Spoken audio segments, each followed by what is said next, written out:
¡Deshacida! ¡Deshacida!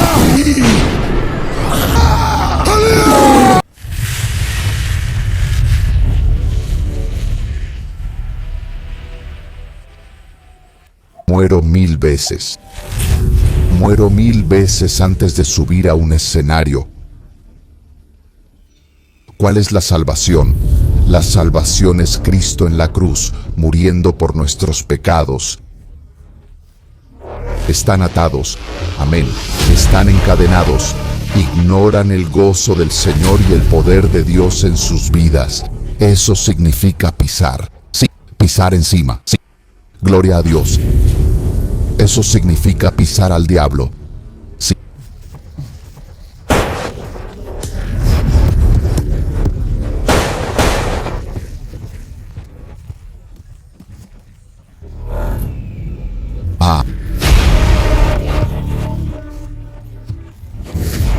Pues el Espíritu ayuda a nuestras debilidades. No sabemos qué orar, pero gemimos.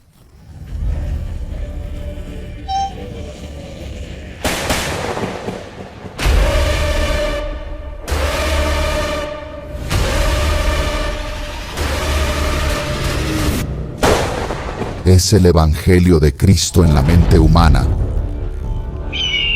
Por lenguas místicas del siervo de Cristo, Juan.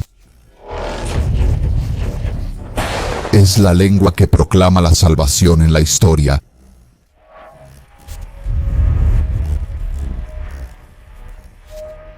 El clamor de apóstoles, padres de fe, generales de Dios, rugidos de la iglesia, viaja al mundo y disipa las tinieblas del diablo.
Saji camarada Fesh.